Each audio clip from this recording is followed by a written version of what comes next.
Nixon's 15-minute decision that reshaped every currency on Earth. Sunday, August 15th, 1971. It is 9 p.m. in America. Most people are watching Bonanza on television. Gentlemen, the world economy demands a new framework. The stabilization fund is crucial for recovery. Indeed, and the bank will finance some. The vote is unanimous. We have an agreement.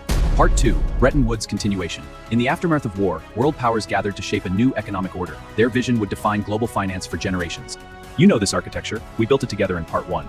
Let's move through it fast, because this episode is about what came after. The deal. 1944, the Bretton Woods system built. 1944 to 1965, golden era of global economic growth. And then, the spending began. Here is the economic problem that destroyed Bretton Woods, and it has a name that tells you everything: the guns and butter dilemma. In the 1960s, America was doing both, simultaneously, at enormous scale. You need to borrow money. To attract borrowers, you offer them dollars. The more dollars you issue, the more exist in the world. The more dollars exist, the weaker the promise that each one can be converted to gold at $35 ounce. To fund deficits, you need to borrow money. To attract borrowers, you offer them dollars. The more dollars you issue, the more exist in the world. Economists could see the maths breaking.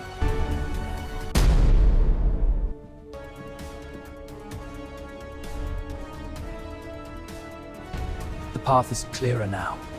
Keep the pressure steady! The calculations are aligning.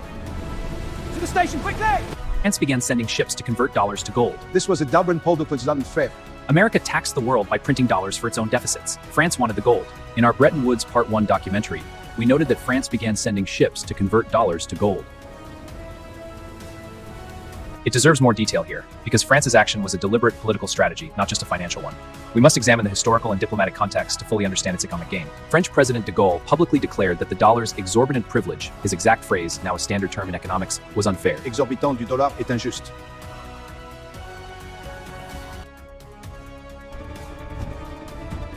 The dollar was overvalued against gold. The US couldn't maintain the peg indefinitely. So the trade was obvious: buy gold, sell dollars. Force the US hand. In 1968, a two-tier gold system was created as a compromise. Central banks could still exchange dollars for gold at $35, but private markets were left to trade gold freely. It was a patch, not a fix. 1969. Economist Robert Triffin's dilemma becomes impossible to ignore. A country cannot supply the world's reserve currency and maintain domestic simultaneously in war.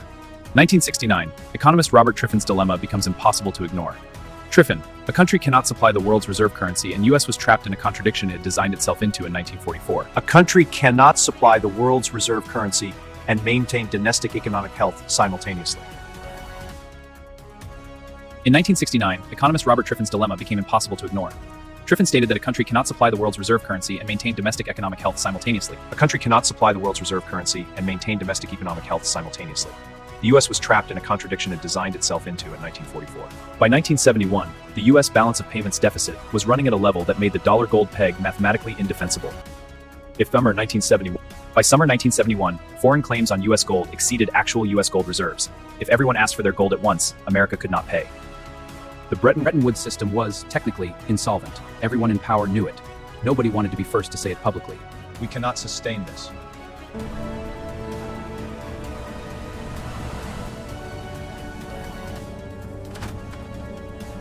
On Friday, August 13th, 1971, 15 men gathered at Camp David, the presidential retreat in Maryland. No press, no advance warning to foreign governments, no leaks. Over 2 days, they made the decision. The dollar would be paid to price suspended from gold into the being in price would be priced into everything was coming. Import tariffs would be imposed, a shock to trading partners. And wage and price controls would be introduced domestically to manage the inflation that everyone knew was coming.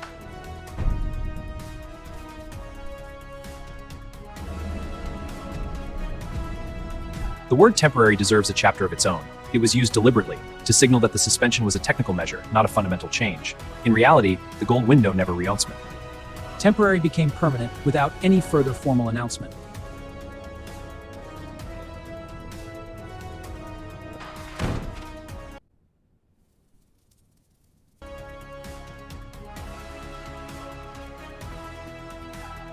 Ladies and gentlemen, the President of the United States.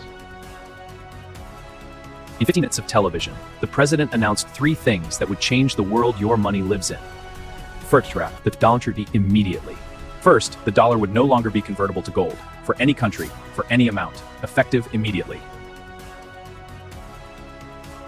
Second, a 10% surcharge on all imports into the States.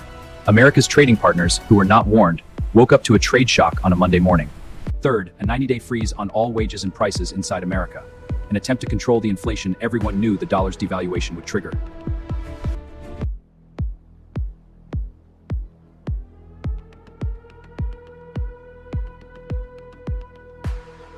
This is the most important 15 minutes in post-war financial history.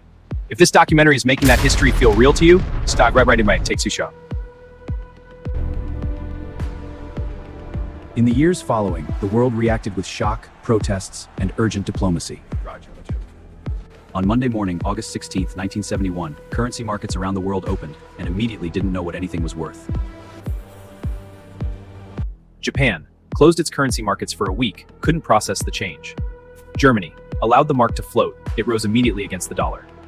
That French phrase has echoed through every major financial crisis since. A decision made in one country with consequences paid by everyone else. In 2026, over the next 2 years, the world attempted to rebuild a fixed exchange rate system, the Smithsonian Agreement of December 1971, which lasted 14 months. Every major currency was now floating. In 2026, when you hear about US Federal Reserve decisions moving global markets, this is the structural legacy of that Monday morning in 1971. Over the next 2 years, the world attempted to rebuild a fixed exchange rate system, the Smithsonian Agreement of December 1971, which lasted 14 months. By March 1973, that too had collapsed. Every major currency was now floating, its value determined by markets, not by government fiat. The chain from Bretton Woods, both halves are now floating freely. Not anchored to gold, not anchored to each other, free floating. Every currency on Earth is backed by trust in its government, and the government's ability to manage its economy. This is the system you live in today.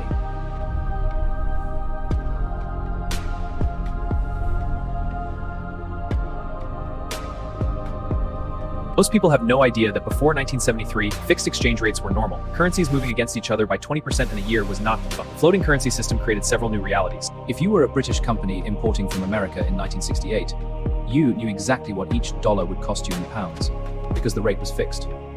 After 1973, you needed to hire a treasury department to manage the risk that currency movements could wipe your profit margin. The volatility was just too high. The foreign exchange market, Forex, did not exist at its current scale before 1973. Today, it is the largest financial market on Earth, turning over approximately $7.5 trillion per day. This entire industry exists to manage the risk that floating currencies created. Forex market daily volume, $7.5 trillion. Larger than all stock markets combined. Created by the end of Bretton Woods. Fixed exchange rates provided a natural discipline against inflation. If you printed too much money, your peg became unsustainable and you faced a crisis. Floating currencies removed that discipline. The 1970s inflation surge across the Western world was partly the result of governments testing the new flexibility. The result? With no gold anchor and no fixed rates, the only discipline on money creation became the credibility of a central bank managing it. This is why central bank independence became so important. Without gold, the institution's reputation is the anchor.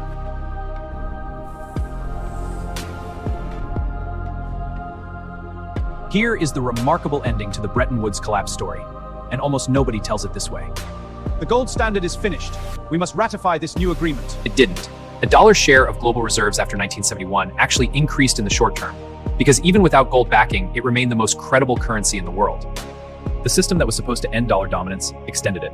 Why? Because the alternatives were worse. The Deutschmark, the yen, the pound, none had the scale, the liquidity, or the institutional trust of the dollar. And then, 3 years later, the Petrodollar deal anchored it again. Not to gold, to oil. We cover in our next documentary in this series, the story of oil and the dollar, turned out to be an even more durable anchor than gold, because oil, unlike gold, has to be consumed and repurchased constantly.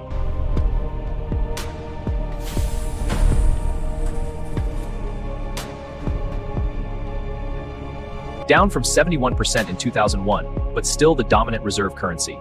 27 years after Bretton Woods supposedly ended dollar dominance. Let me tell you what the collapse of Bretton Woods actually teaches. Not about finance, but about systems. 3 architecture lessons, final ones for this 2-part series. Systems are not broken by the forces that oppose them.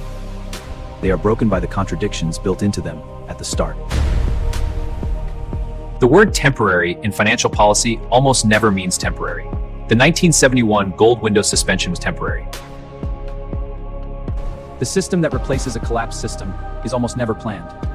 It emerges from improvisation, negotiation, and power. Bretton Woods was planned over 3 weeks by brilliant economists. What replaced it was improvised over 3 years by governments in crisis. Floating currencies, petrodollars, and central bank independence.